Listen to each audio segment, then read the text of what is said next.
Muito bem, irmãos, nós vamos falar hoje sobre a Igreja de Cristo. Essa palavra igreja, ela vem de uma palavra grega chamada a palavra eclesia. Eclesia significa assembleia.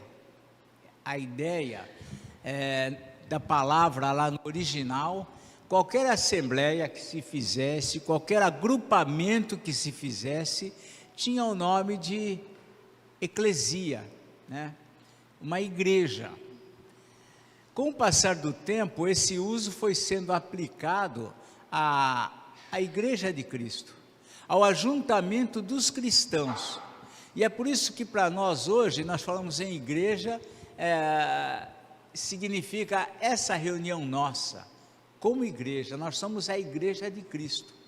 A igreja, portanto, embora nós usemos igreja aplicando ao imóvel, ao prédio, esse não é o sentido real da palavra.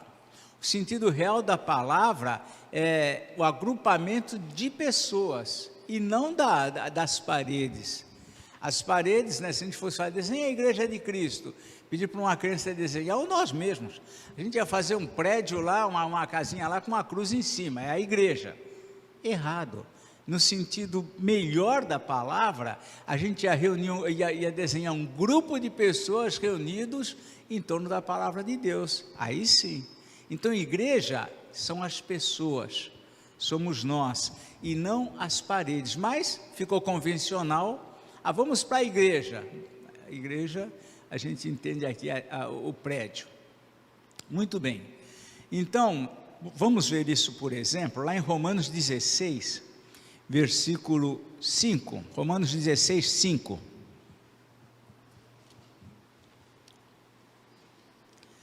Para a gente entender a ideia aqui, Romanos 16, versículo 5.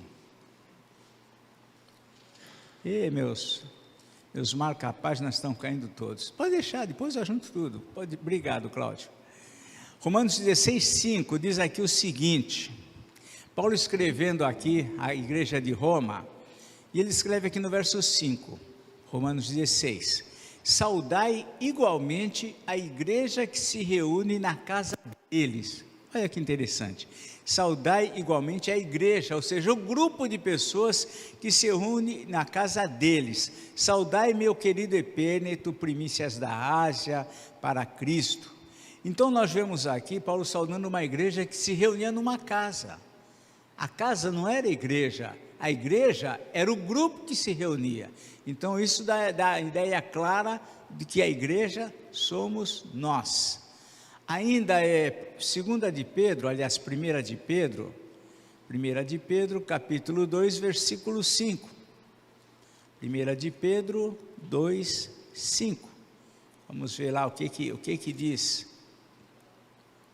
1 de Pedro 2, 5. Pedro escreve o seguinte aos que estavam dispersos: também vós mesmos, como pedras que vivem, sois edificados casa espiritual para ser de sacerdócio santo, a fim de oferecer sacrifícios espirituais agradáveis a Deus por intermédio de Jesus Cristo. Ou seja, ele se dirige a eles como pedras que vivem, edificados casa espiritual. Então ele está se referindo a quem? A esse grupo, né, que forma a igreja, pedras que vivem, edificados casa espiritual para ser de sacerdócio santo, etc. Então igreja é o grupo que se reúne, são aqueles que creem, que formam a igreja. Muito bem. A igreja também é como a gente às vezes ouvir um termo, a igreja invisível e igreja visível.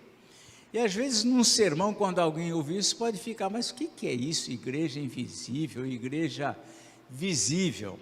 Vamos entender um pouco isso então. A igreja visível é o local onde nós nos filiamos, a igreja onde nós nos filiamos, onde somos batizados, fazemos a pública profissão de fé, onde nós nos tornamos membros. Aqui é uma igreja visível. Muitos fazem parte da igreja visível, né? Muitos não vêm para a igreja e tal, não fazem parte, mas muitos fazem parte.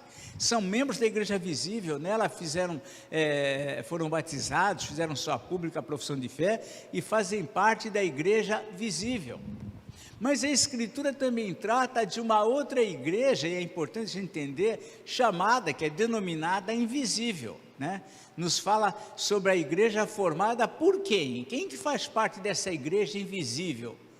Todos os eleitos, todos os escolhidos, todos os salvos desde a fundação do mundo e desde antes da fundação do mundo. Lá em Efésios 1, versículo 4, por exemplo, né? Texto conhecido nosso, Efésios 1, versículo 4, fala sobre essa realidade. Efésios 1, 4 diz o seguinte, podemos ler um pouco antes. Lá no 3 diz assim: bendito Deus e Pai de nosso Senhor Jesus Cristo, que nos tem abençoado com toda sorte de bênção espiritual nas regiões celestiais em Cristo, assim como nos escolheu nele antes da fundação do mundo, para sermos santos e irrepreensíveis perante ele, em amor, e vai daí para frente. Ou seja, há um grupo,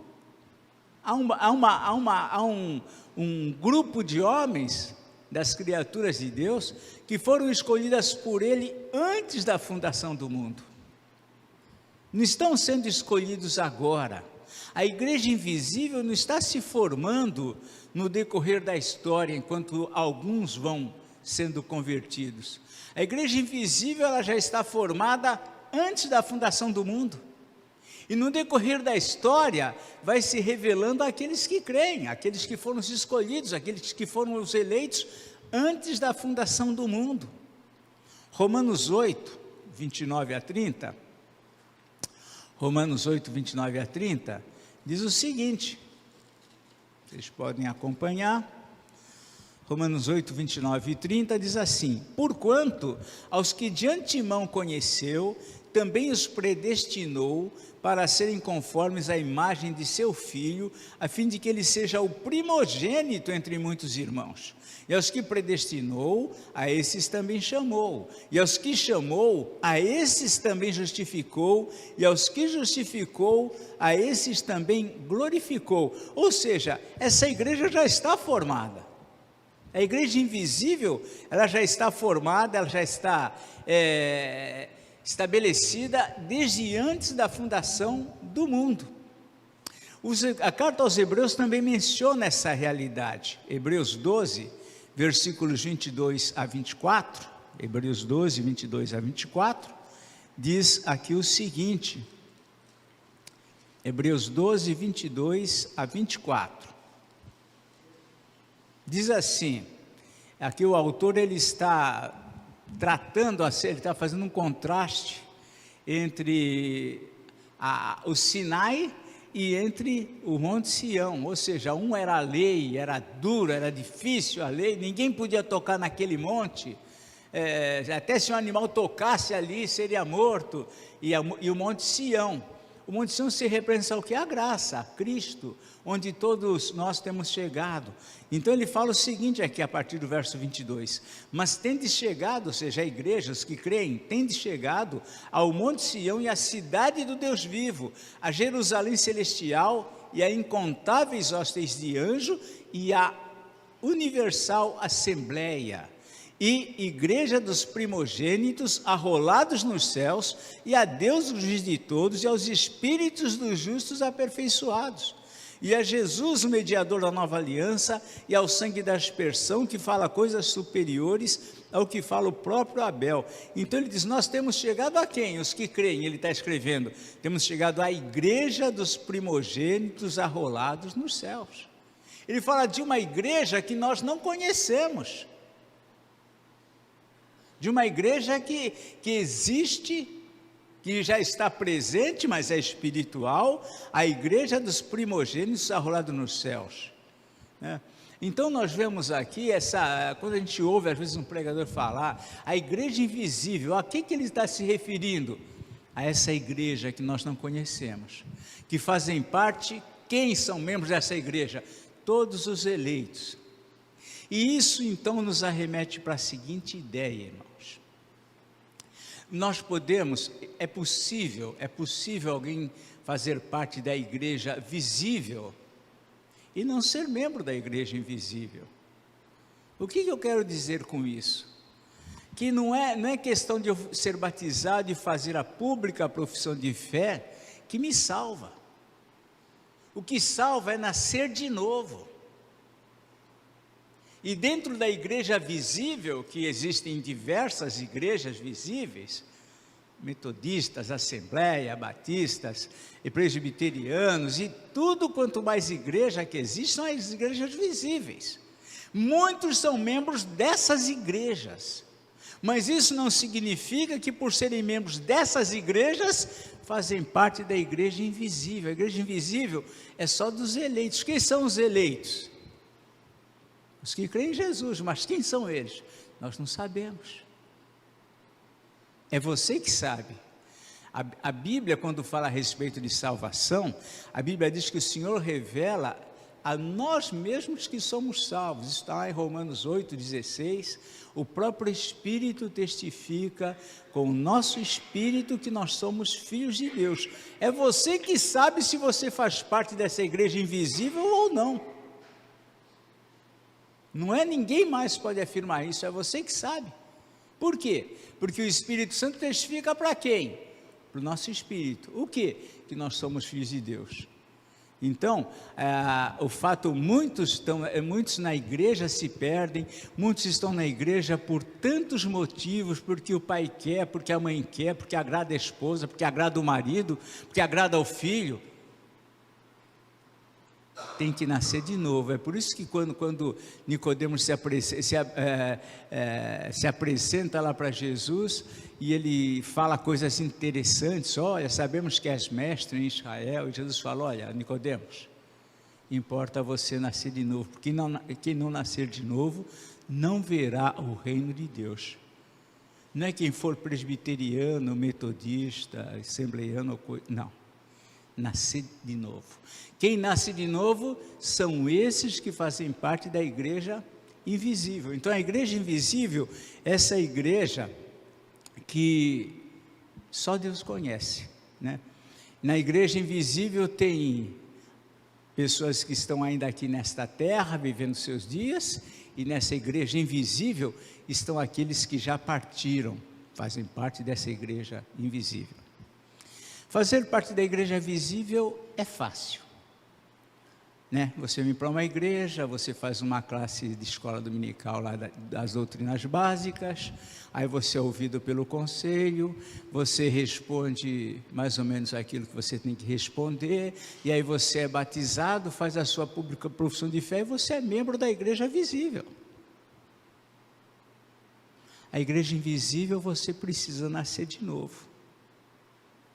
O conselho, quando ele ouve as pessoas, o conselho tenta identificar pelas respostas, pelas palavras, pelo testemunho, mas é só Deus que sabe. E Deus só revela para você mesmo se você é um filho de Deus ou não. Muito bem, então temos aqui membros da igreja, igreja visível e igreja invisível. Muito bem, a igreja de Cristo. A igreja de Cristo, e aí nos referindo aqui à igreja visível, ela foi instituída pelo próprio Deus.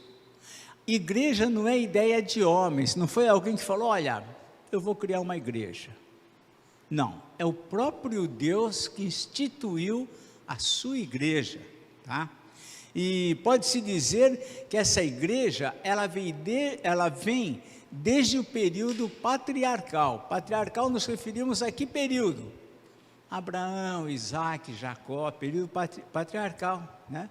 Aquele período, e mesmo ali, a igreja já se manifestava de alguma forma. Como? Quando, por exemplo, Abraão tomava conhecimento de Deus, e ele conhecia a Deus, e ele oferecia sacrifícios a Deus, ali era a igreja atuando.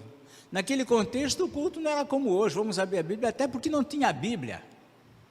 Eles se reuniam para cultuar a Deus, para oferecer um sacrifício de um cordeiro, de algum animal para Deus. Ali era o culto a Deus.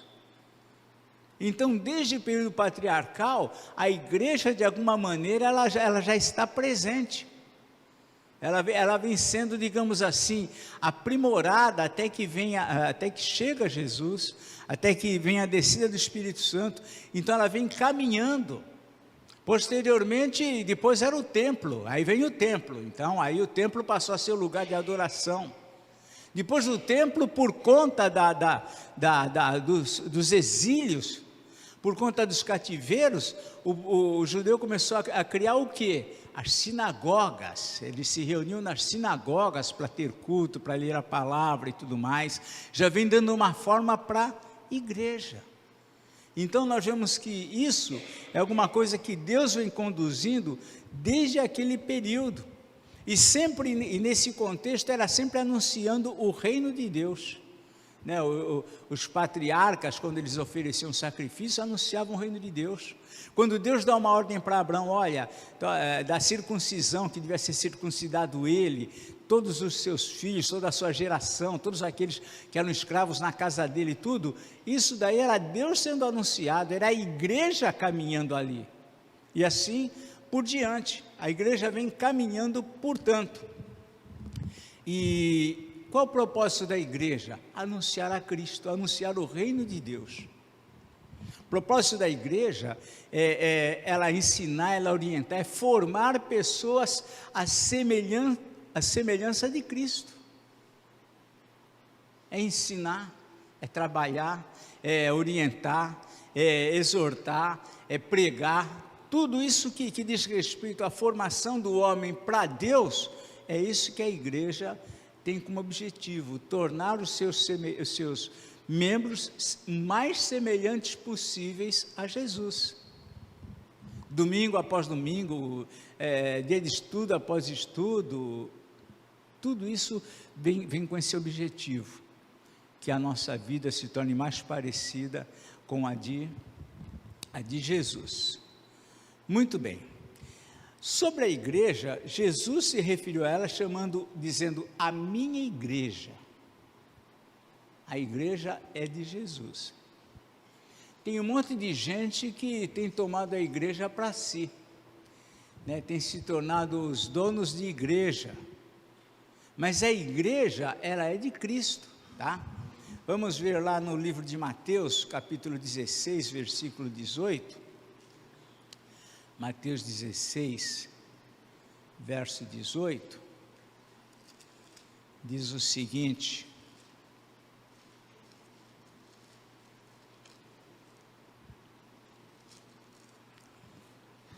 essa daqui é aquela situação em que havia uma discussão, muitos perguntando, sobre quem seria Cristo, e Jesus trouxe essa questão aqui para os seus discípulos, e eles responderam, está aqui no verso 14, do capítulo 16 de Mateus, uns dizem João Batista, outros Elias, outros Jeremias, ou algum dos profetas, mas vós, continuou ele, quem dizeis que eu sou? Respondendo Simão Pedro, disse, tu és o Cristo, o Filho do Deus vivo. Então Jesus lhe afirmou, bem-aventurado és, Simão Barjonas, porque não foi carne e sangue que tu revelaram, mas meu Pai que está nos céus. Também eu te digo que tu és Pedro, e sobre esta pedra edificarei a minha igreja, e as portas do inferno não prevalecerão contra ela. Então foi nesse momento em que Jesus profere essas palavras, edificarei a minha igreja. A igreja romana tem tomado esse texto da palavra para levantar a ideia de que Pedro, é sobre Pedro que se estabeleceria fundamento da igreja, mas isso é uma interpretação equivocada. Fala, Joel.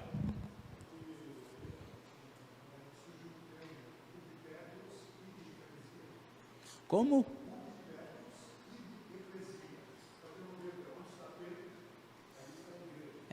A ideia deles era essa, que Pedro se tornou fundamento da igreja, né? Eles tomaram esse versículo.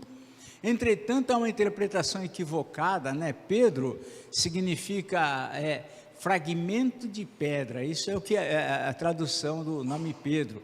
E quando Jesus está dizendo isso, ele está falando sobre Pedro, mas sobre ele mesmo. Jesus é o fundamento da igreja, ele é a pedra fundamental, né?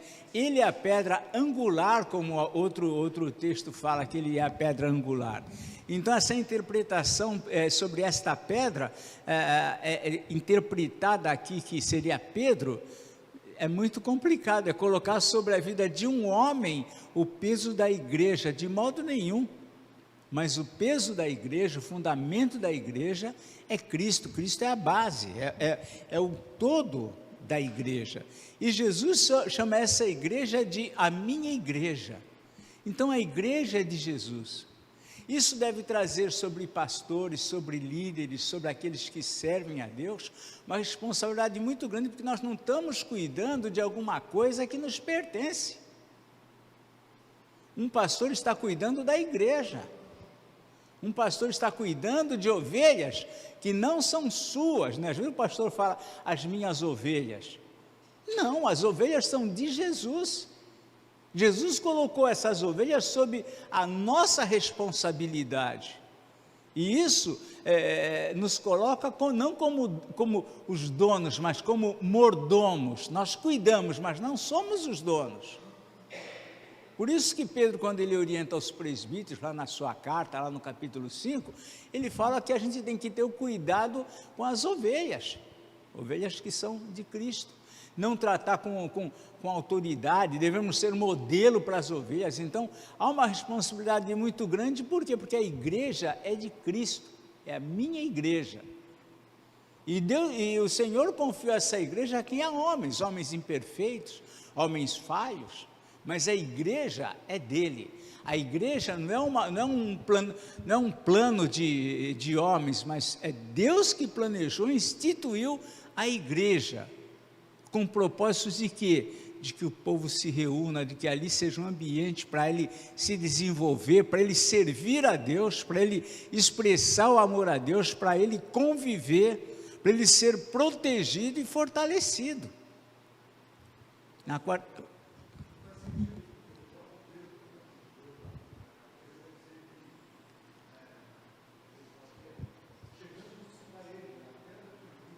Isso, né? O próprio Pedro, né? O próprio Pedro escrevendo, né? Chegando-vos a ele, Jesus a pedra que vive, não tem sentido mesmo. Então, na quarta-feira ainda nós falamos sobre o Salmo 84 aqui no estudo, né? E falamos sobre igreja, né? O amor que o salmista ali, quão amáveis são os teus tabernáculos, Senhor dos exércitos. Minha alma suspira e desfalece pelos átrios do Senhor. É o amor pela igreja, a igreja que é de Cristo. E naqueles dias ele se referia, naquele contexto, ao templo ainda. Para nós, hoje não é o templo, mas é a igreja, é esse grupo. A igreja de Cristo é o lugar melhor para se viver abaixo do céu. Esse aqui é o melhor lugar. Aqui é o melhor lugar para se conviver, é o melhor lugar para eu viver, é o melhor lugar para eu criar os meus filhos, é o melhor lugar para eu ter convívio com pessoas, é a igreja. Então a igreja é a igreja de Cristo, e ele mesmo chamou a minha igreja. No presente, essa igreja é imperfeita, é formada de homens pecadores, ainda que arrependidos, ainda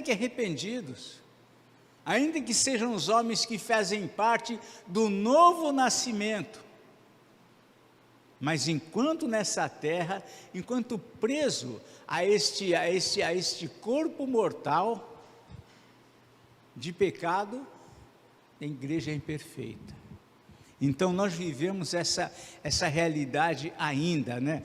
Eu me lembro que quando a gente chega, né, pelo menos, talvez quem nasceu num lar cristão não sinta tanto isso, mas quem vem de fora da igreja, e conhece a igreja na época de adulto, a gente tem aquela expectativa que você vai entrar num lugar santo, que ali todo mundo é bonzinho, que ali todo mundo é gente legal.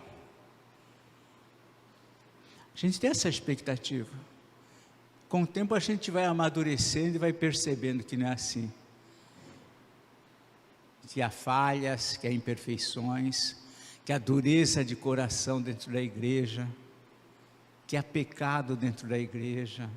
A gente vai percebendo que a igreja é um ambiente como um hospital. Você não vai achar gente... Está todo mundo em tratamento. Todo mundo em tratamento. Então, a igreja, ela é imperfeita enquanto aqui nesta condição. No entanto, na eternidade, Jesus vai apresentar essa igreja perfeita. É uma coisa que não dá para a gente entender. Sabe, às vezes eu fico pensando, como que é não existir pecado? Como que é isso? Como que é não haver egoísmo, não haver lascívia? Como que é isso? Como que é todo mundo ser amável, ser bom, ser gentil, ser cortês? Como que é isso? E Jesus, ele vai fazer um milagre, mais um, né? Porque apresentar essa igreja imperfeita, apresentar essa igreja imaculada, como a Bíblia diz, então ele vai fazer isso, e é isso que a Bíblia promete, é isso que ele promete. Colossenses 1, 21 e 22 diz o seguinte, Colossenses 1, 21 e 22, Colossenses.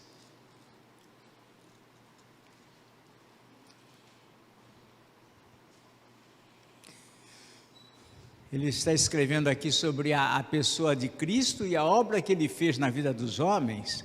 E aqui nos versos 21 e 22 do capítulo 1 da carta dele aos Colossenses, ele escreve assim: E a vós outros também, que outrora éreis estranhos e inimigos no entendimento pelas vossas obras malignas, agora porém vos reconciliou no corpo da sua carne, mediante a sua morte, para apresentar-vos perante ele santos, inculpáveis e irrepreensíveis. Ele vai nos apresentar santos, né, inculpáveis e irrepreensíveis. Isso é o resultado da obra dele, do sacrifício dele, daquilo que ele fez em nosso lugar. Sem culpa por quê? Porque ele pagou a nossa culpa, pagou o nosso pecado. Irrepreensíveis por quê? Porque é a irrepreensibilidade dele que é aplicada à nossa vida, é como se ele pegasse e aplicasse à nossa vida. Então nós seremos também, naquele contexto, irrepreensíveis. Por quê? Ele está aplicando aquilo que ele foi à nossa vida. João, quando diz sobre esse contexto, ele fala que nós seremos semelhantes a ele. Veremos assim como ele é, porque seremos semelhantes a ele. Então a igreja, nesse contexto, será uma igreja pura e santa de fato. Em Judas 24, lá antes de Apocalipse, Judas 24, diz o seguinte: Ora, aquele que é poderoso para vos guardar de tropeços e para vos apresentar com exultação, imaculados, diante da sua glória. Então nós vamos ser apresentados diante de Deus, imaculados, sem manchas, perfeitos. E isso essa é a promessa que nós temos em Cristo Jesus.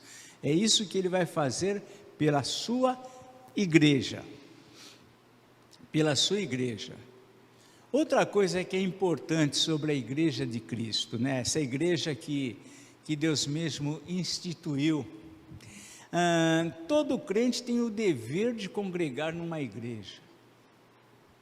Congregar-nos não é uma opção. Para muitos tem se tornado uma opção. Falamos também na quarta-feira, quando tratamos sobre esse amor à igreja, que nós estamos vivendo dias em que cada vez é maior o número de pessoas que estão optando, eu vou colocar assim, optando por ser um crente virtual. Crentes que para eles estão se satisfazendo em participar de um culto online. Esse número está crescendo. E quando a gente lê na Bíblia, a palavra de Deus orienta diferente. Orienta a que nós nos congreguemos, a que nós nos façamos presentes no trabalho da igreja. Lá em Atos capítulo 2,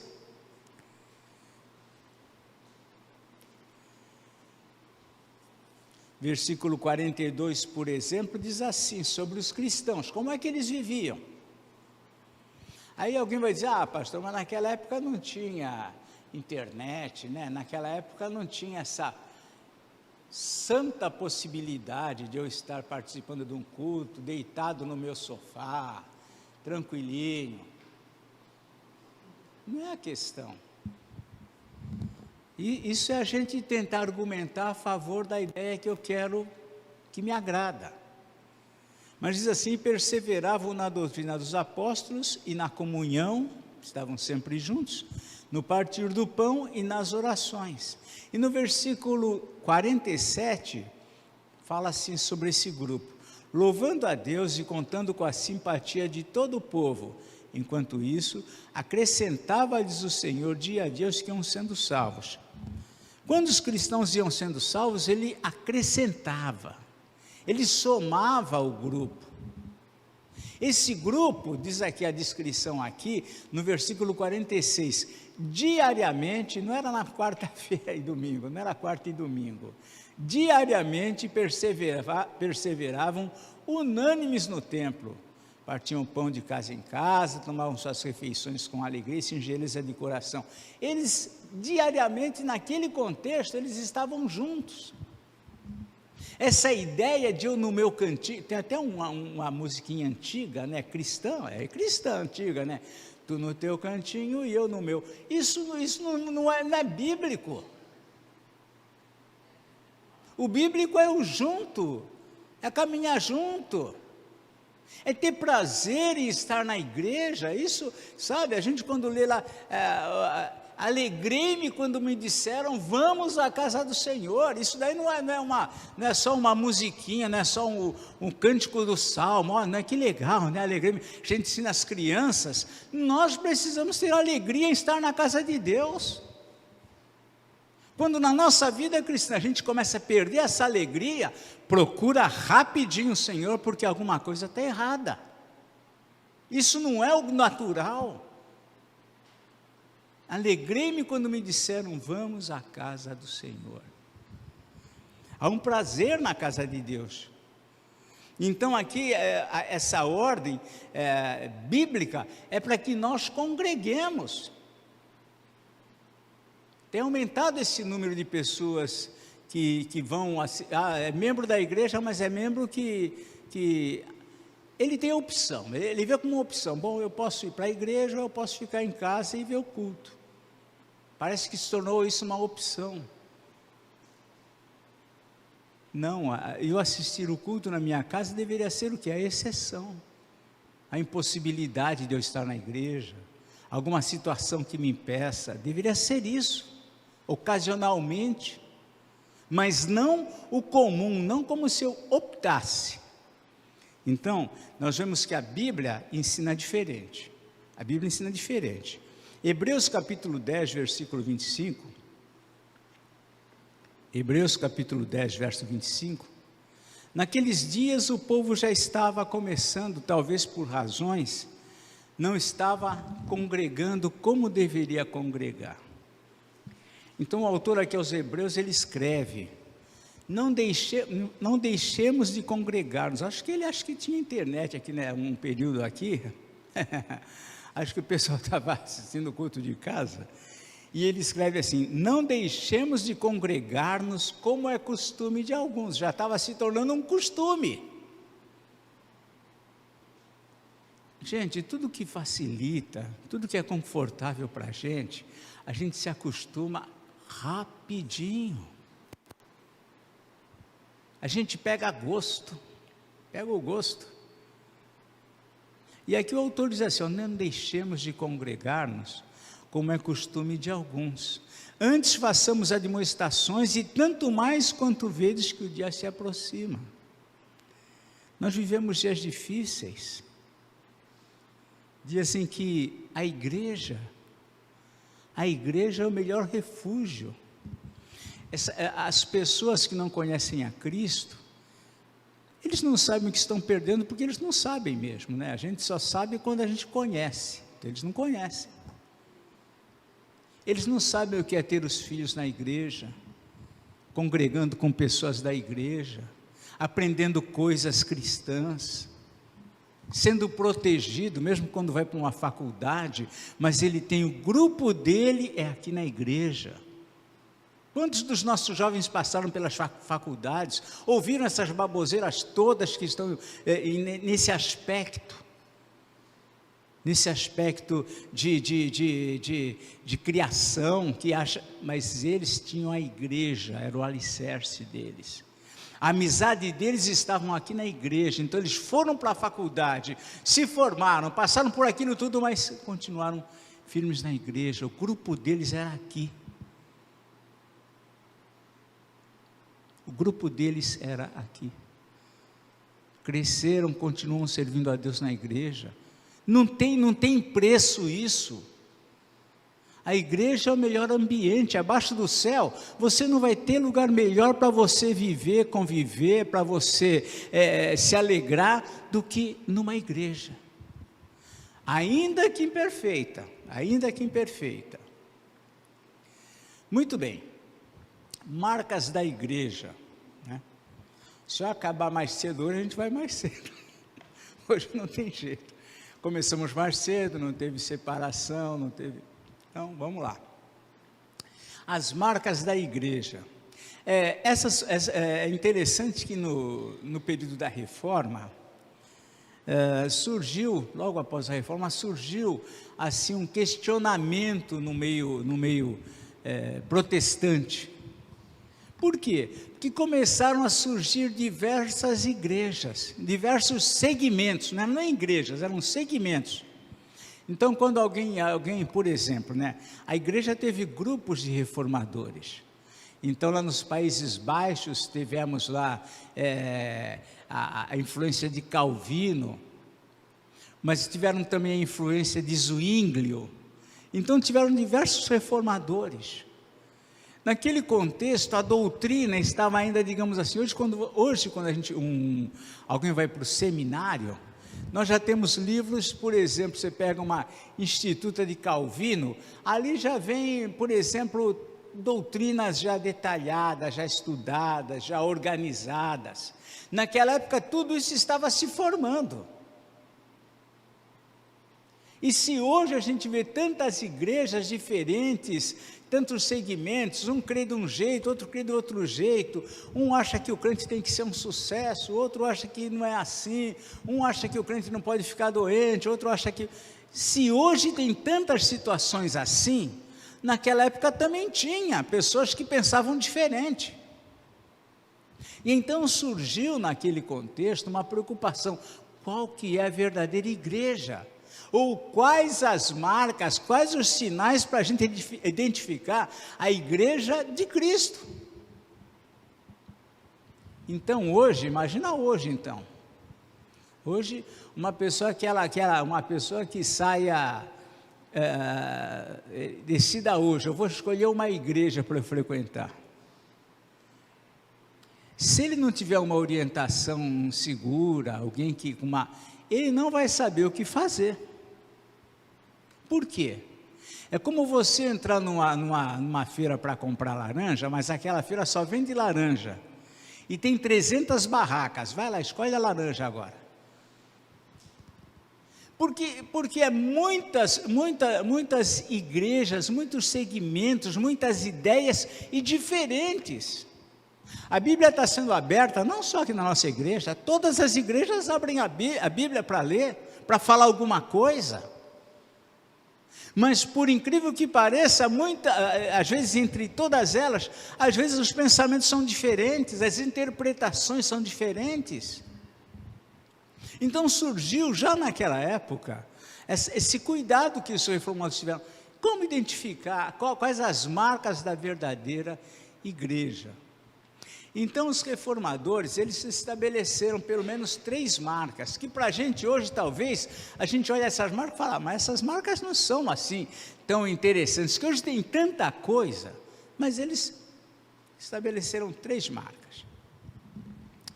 Então eles concordam que a igreja deve possuir 3 marcas fundamentais. A primeira delas que eles defenderam é o ensino fiel da palavra de Deus. Isso é uma briga. Por quê? Se você entrar numa seita, que as seitas também usam a Bíblia. Se você entrar e perguntar, vocês pregam e ensinam fielmente a palavra de Deus? Qual vai ser a resposta que você acha que você vai ouvir? Claro. Todo mundo vai defender, todo mundo, então, as seitas mais diversas possíveis, seja igreja mórmon, seja adventista, seja o que for, seja o tipo de... Eles vão dizer que eles ensinam, vai no espiritismo, a gente aqui usa o evangelho, segundo o espiritismo, mas é evangelho, fala de Jesus, também vai dizer que fala a verdade, que é fiel. Então nós percebemos que essa questão é uma questão que ela não é simples. Ela não é simples.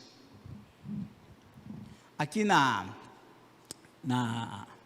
em João 8, 31 e 32, o Evangelho de João 8, 31 e 32.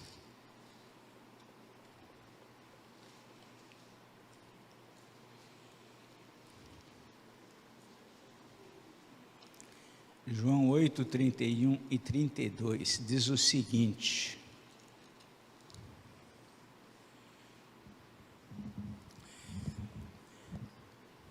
naquele contexto, quando Jesus diz essa palavra aqui, é interessante a gente ter em mente que naquele contexto, o ensino era um só, mesmo assim já estava sendo distorcido. Mas ele diz aqui nos versos 31 e 32 de João 8, disse, pois, Jesus aos judeus que haviam crido, se vós permanecerdes na minha palavra, sois verdadeiramente meus discípulos, conhecereis a verdade e a verdade vos libertará. Vejam só aqui, se vós permanecerdes na minha palavra, ou seja, mesmo naquele contexto, fazer ainda a arte aqui, hein? Mesmo naquele contexto, Jesus está dizendo a importância deles permanecerem na palavra, deles não se desviarem da palavra. Se vós permanecerdes na minha palavra, sois verdadeiramente meus discípulos. Todas as seitas, todas essas igrejas, todo tipo, segundo eles, permanecem na palavra de Cristo. Então, como que a gente vai avaliar isso? Nós precisamos, irmãos, aí ter o discernimento. Nós precisamos aí, irmãos, procurar entender. Por isso que o cristão, ele precisa ter desejo de conhecer e de aprender. A Bíblia diz, conheçamos e prossigamos em conhecer ao Senhor. Jesus disse sobre os mandamentos, Jesus falando com aquele escriba, falou, olha, amarás o Senhor teu Deus, ele repetindo os mandamentos, de toda a tua alma, de todo o coração, de toda a tua força e de todo o teu entendimento. Nós precisamos ter entendimento. A Bíblia, ela precisa ser interpretada corretamente. Não é só falar da Bíblia, muita gente pode falar muita coisa, mas sem entendimento, sem compreensão, sem uma interpretação adequada das Escrituras. Uma das matérias que tanto tem no direito como tem no seminário se chama hermenêutica. Hermenêutica é a interpretação do texto, uma interpretação correta. Então nós vemos que por vezes a Bíblia tem sido pregada, a Bíblia está sendo aberta em tudo quanto em todos os púlpitos de seitas ou não, está sendo aberta, mas a interpretação, aquilo que está sendo pregado por vezes não é uma interpretação correta das Escrituras. Um exemplo simples, exemplo simples. Aqui na carta de Paulo aos Filipenses, tem um texto muito conhecido, apenas um exemplo aqui do que acontece, né? Filipenses capítulo 4, versículo 13, um exemplo. Filipenses capítulo 4, versículo 13. Muitas vezes, como é que se interpreta? A Bíblia é aberta e o pregador fala sobre esse texto, por exemplo. Tudo posso naquele que me fortalece. A interpretação que tem se dado a esse texto é uma interpretação deslocada do contexto. Muitos tomam esse versículo para dizer, olha, eu posso todas as coisas, eu vou conseguir chegar lá, eu vou conseguir vencer, porque eu posso tudo naquele que me fortalece. Eu vou ser o patrão nessa empresa, eu vou comprar minha casa, eu vou fazer isso, eu vou fazer aquilo, porque eu posso todas as coisas naquele que me fortalece. E antigamente tinha até, hoje já nem estão usando mais, tinha até um colante, né? O pessoal punha nos carros, tudo posso naquele que me fortalece. Virava um chavão, né? Virava um chavão. No entanto, quando você vai ler o texto, aí você vai ler o texto aqui para entender, é isso que Paulo está falando, que eu posso todas as coisas naquele que me fortalece, então eu vou ser curado, eu vou sair dessa, eu vou vencer. Será que é isso que Paulo está dizendo? Não. Quando você lê o texto todo, ele começa aqui no versículo 11, por exemplo. Digo isto, ele começa, aliás, no versículo 10. Alegrei-me sobremaneira no Senhor, porque agora, uma vez mais, renovaste a meu favor o vosso cuidado. Eles mandaram lá uma oferta para Paulo, o qual também já tinhais antes, mas vos faltava oportunidade. Digo isso não por causa da pobreza, porque aprendi a viver contente em toda e qualquer situação. Tanto sei estar humilhado, como também ser honrado. De tudo e em todas as circunstâncias já tenho experimentado, tanto de fartura como de fome, tanto de abundância como de escassez. Tudo posso naquele que me fortalece, ou seja, eu posso ser pobre, eu posso não ter nada, eu posso todas as coisas. E não essa ideia de que vou ser o tal. Mas quando vem uma pregação dessa, olha, posso tudo que me fortalece, e você é o tal, todo mundo gosta. Nossa, pastor, hoje o Senhor me deixou feliz, sair da igreja cheio, agora eu vou enfrentar as coisas, eu vou vencer, eu vou ganhar. Não é isso que o texto disse. Por mais que seja uma mensagem agradável, que seja uma mensagem que me levante o ânimo, não é isso que o texto disse. Paulo está dizendo que ele pode todas as coisas, ele pode perder, ele pode ganhar, ele pode sofrer, ele pode se dar bem, ele pode se dar mal. Ele não está dizendo que o poder aqui é para colocar ele no máximo, aqui no ponto mais elevado. Então, a Bíblia tem que ser feita o quê? A pregação fiel das Escrituras. Uma das marcas da igreja de Cristo é essa fidelidade à palavra de Deus. Às vezes alguém fala, pastor, a igreja é a presbiteriana? Não é a presbiteriana, não é a batista, não é a metodista, é a igreja que prega a palavra fiel de Deus. Você está num lugar, não tem a sua denominação lá, você está morando ali, mas tem outras igrejas, você tem que procurar uma igreja onde você vai adorar a Deus, onde você vai congregar. Visite essas igrejas. E preste atenção na palavra que é pregada ali. Preste atenção no sermão. Preste atenção nos estudos. Vê o que está sendo ensinado. É isso que é o cuidado fiel com a palavra fiel. É isso que os reformadores, naquela época, eles entenderam. Qual a marca da igreja verdadeira? É uma igreja que tem compromisso com a palavra fiel. Abrir a Escritura, ler e pregar, todas as igrejas estão fazendo isso hoje, vão fazer hoje de noite, todas vão fazer. Tem que ter uma pregação fiel. Então, uma das coisas, pesa, portanto, a responsabilidade, mais uma vez, na vida dos pastores, na vida da liderança da igreja. Pesa sobre os pastores a responsabilidade de pregar a palavra fiel. Muito bem. Segundo elemento que eles colocaram, talvez esse elemento que eles colocaram aqui, tenha mais a ver com a época deles, mas também tem a ver com a nossa aqui. Vamos lá. Eles defenderam também a administração correta dos sacramentos, batismo e ceia, né? Naquele contexto, nos dias da Reforma, havia um cuidado muito grande com a administração da ceia. É interessante que Calvino, a história conta que Calvino, lá em Genebra, onde ele pastoreou durante muito tempo, ele ficou lá, a ceia era acompanhada pelos guardas suíços. Era acompanhada por quê? Para a preservação da mesa, para que infiéis não participassem, até porque naquela época, alguns achavam que se eles participassem da ceia do Senhor, eles iam ser abençoados por isso. Então havia um zelo muito grande com a ceia, para que só participasse aqueles que eram os fiéis.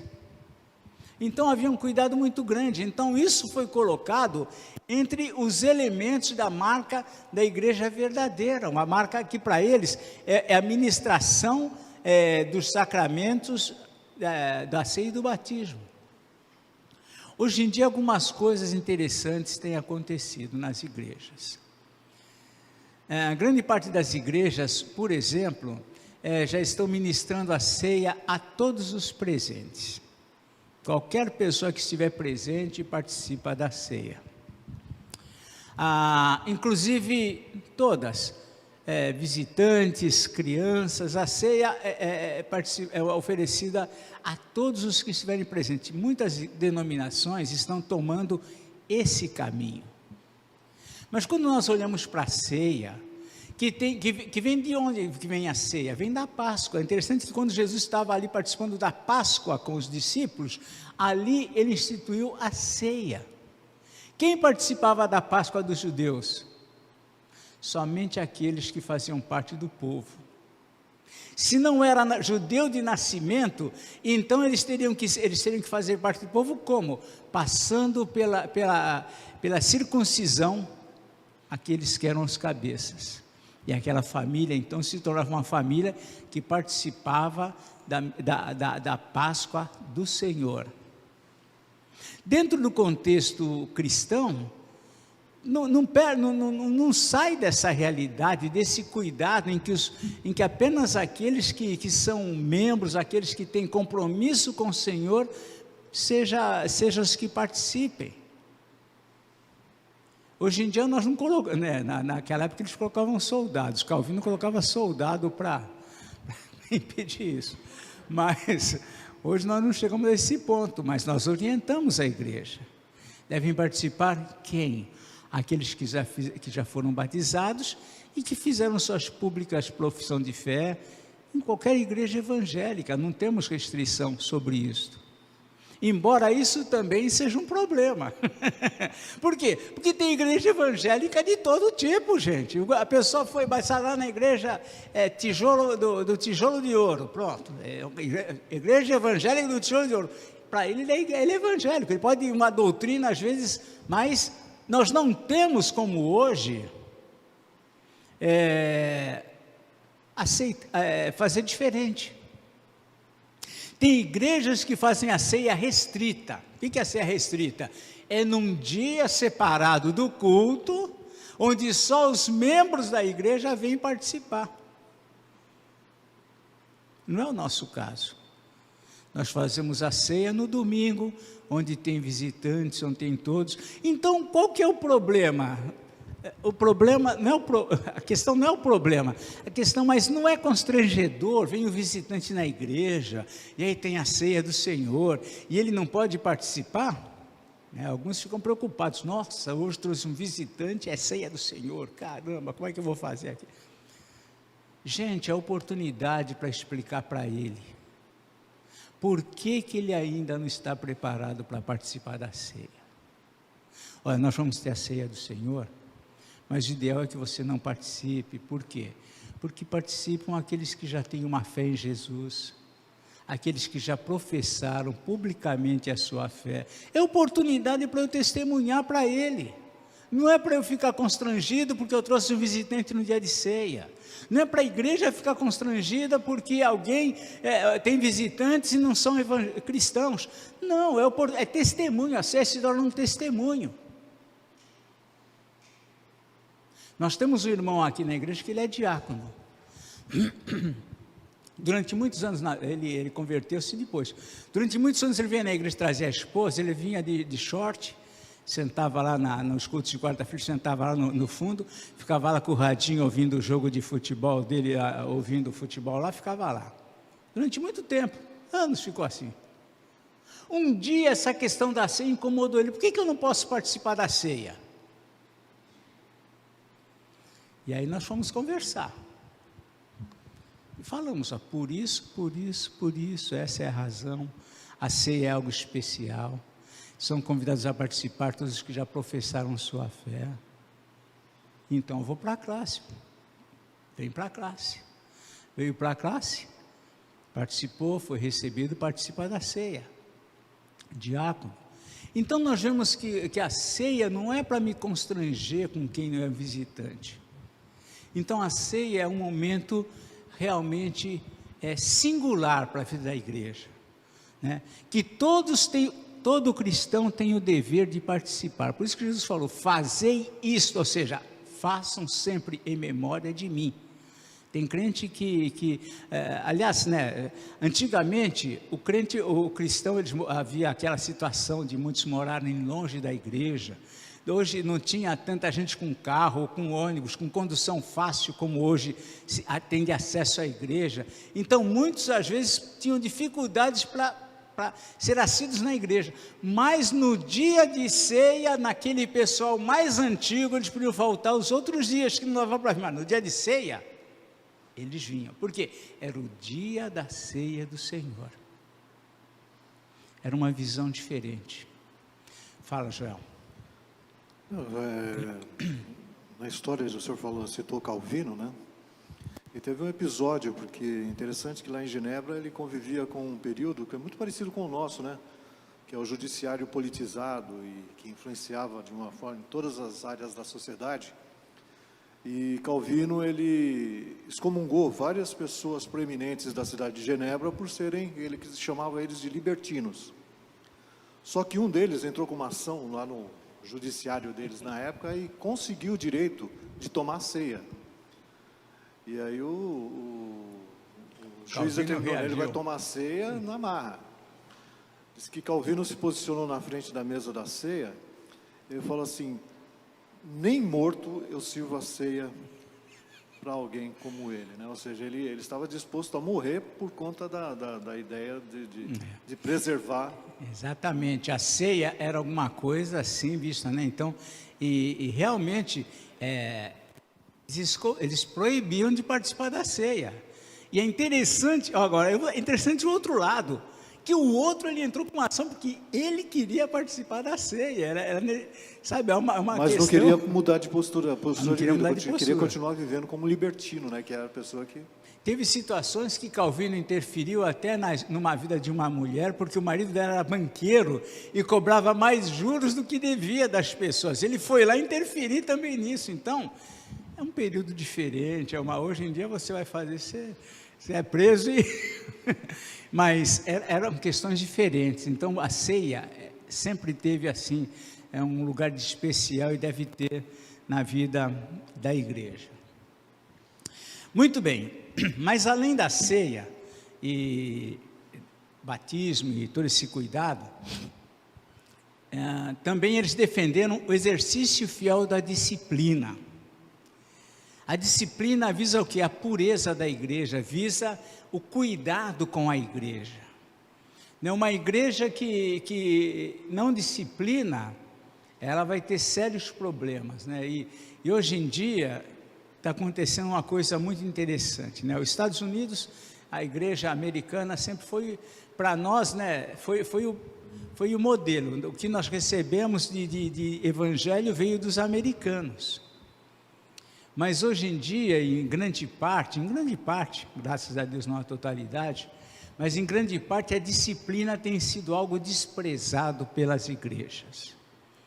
Vivemos tempos diferentes, hoje em dia as pessoas têm direito à sua privacidade, a pessoa tem direito a uma série de coisas. Hoje em dia você não pode mais chegar para alguém e dizer que está errado. Hoje em dia, então, a psicologia está trabalhando em tudo isso. Então, ou seja, muitas igrejas têm desprezado a disciplina. E uma das coisas que a igreja precisa ter, uma das marcas da igreja fiel, é a disciplina. Então, muitas situações hoje têm sido toleradas nas igrejas. E não tem havido o que disciplina. A disciplina ela pode ser tanto de ordem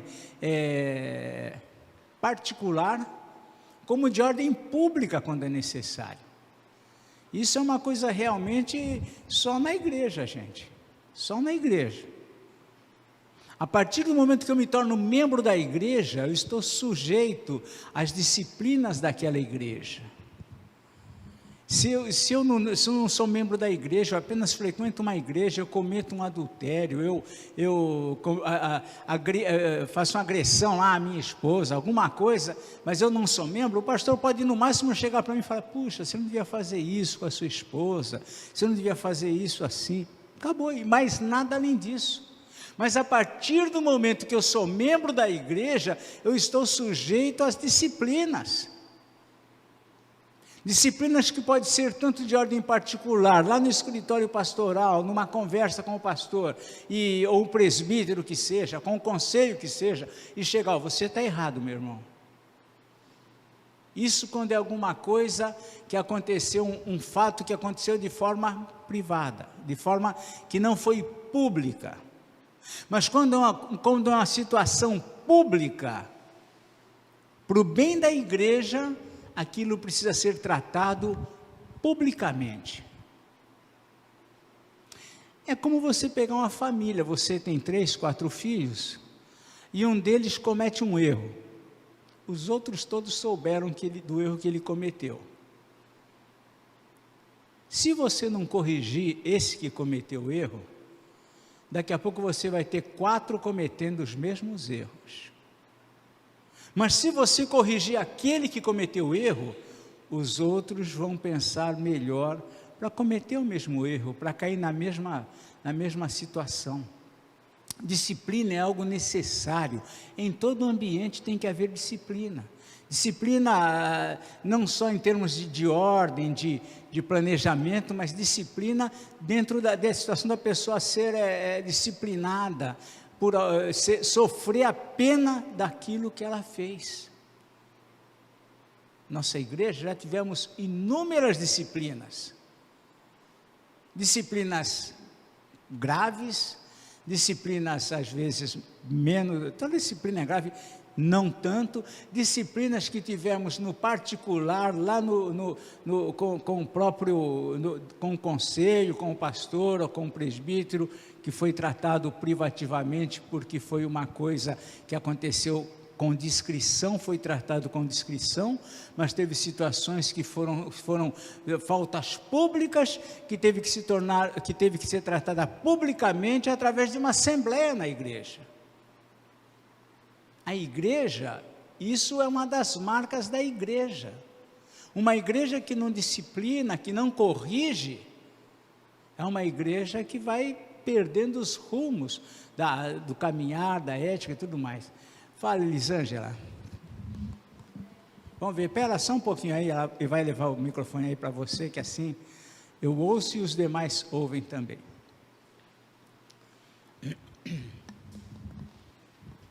E a disciplina na igreja, ela é tão importante que ela acaba refletindo, ela reflete dentro dos nossos lares. Por conta da disciplina dentro da palavra, a gente consegue educar e disciplinar os nossos filhos também. Sim. Ensinando sobre o casamento, sobre honrar a Deus, sobre honrar os pais. Então, a disciplina na igreja, ela é essencial para que a gente também aplique ela dentro dos nossos lares. Sim, sim, é necessário. O Deus que nós cremos é um Deus que disciplina. Deus disciplina. Lá na carta aos Hebreus, capítulo 11, ele diz lá que Deus corrige ao filho a quem ele açoita e corrige ao filho a quem ele recebe. Então, a disciplina é algo necessário. Quando você lê a Bíblia, você vê Deus disciplinou Davi. Duras disciplinas sofreu Davi. As disciplinas fazem bem para aqueles que são os fiéis. Os que são os fiéis, lógico, a disciplina dói, machuca, a disciplina penaliza a gente, mas a disciplina, ela é algo que vai fazer bem para aqueles que creem. Lógico, alguns se rebelam, deixam a igreja, deixam o evangelho, mas a disciplina é algo bíblico, e a igreja precisa ser uma igreja que disciplina, precisa ser uma igreja que trata aquilo que precisa ser tratado. Mesmo assim, irmãos, sempre vai haver imperfeição. Por quê? Porque nós somos imperfeitos, nós somos falhos, nós não vamos ser perfeitos, mas a igreja precisa ter esse senso de disciplina.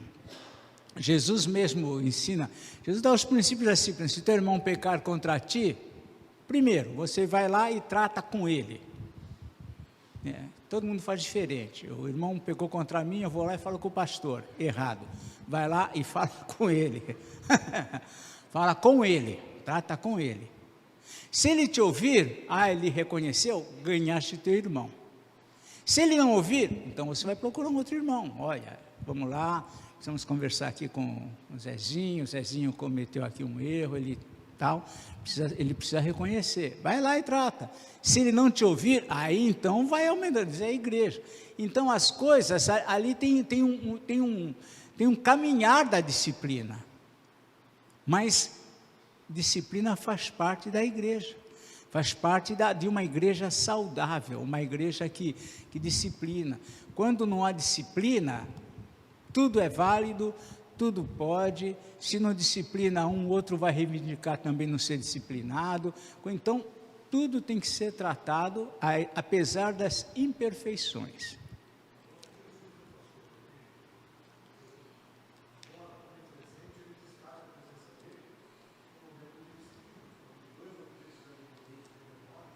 Sim.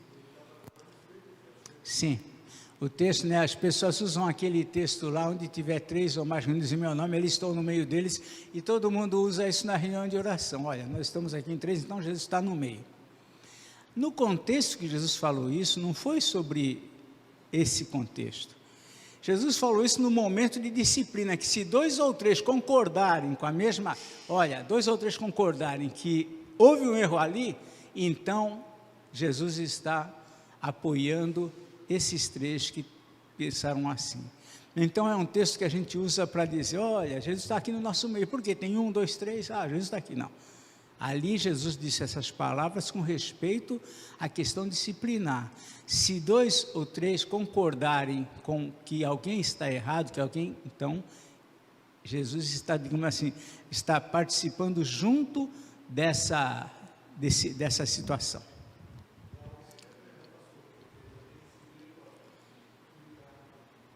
Ligares na terra?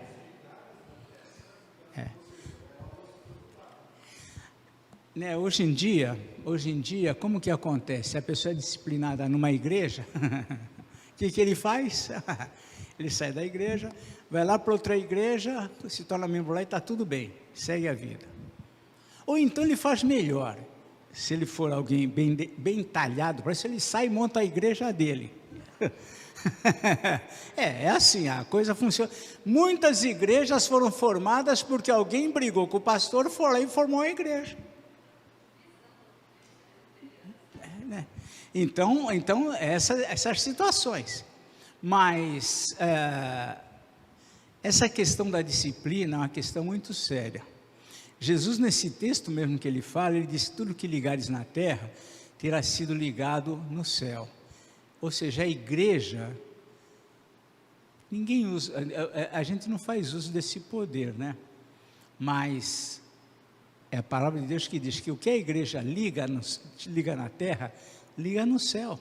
E o que a igreja desliga na terra, desliga no céu. Hoje em dia, ninguém liga mais para isso. Na época, no período da igreja romana, lá onde a igreja romana ela impunha lá as leis e defendia, esse aspecto era interessante.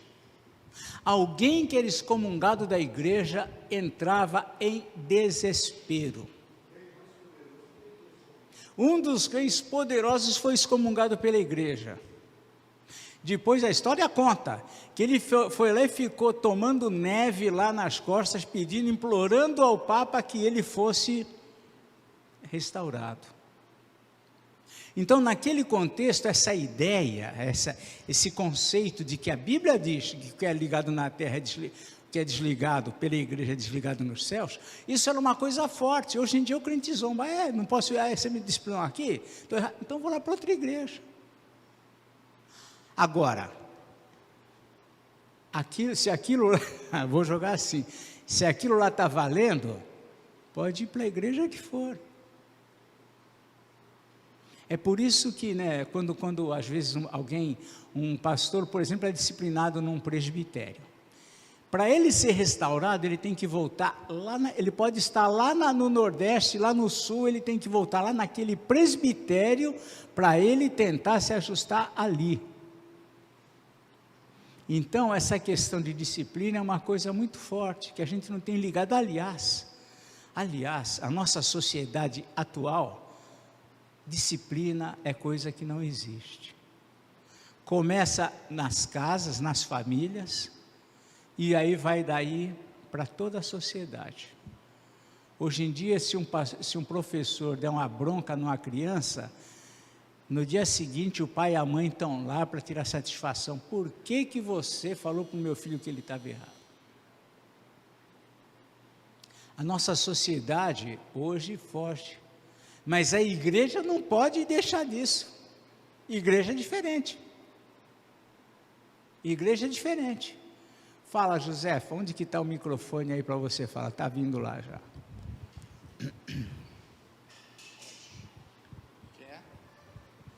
Josefa.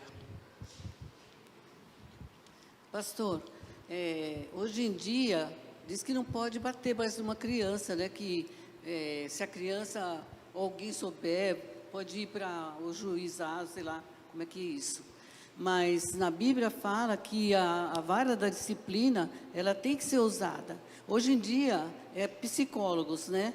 Mas a psicologia está difícil, viu? Porque antigamente a gente, veja só como nós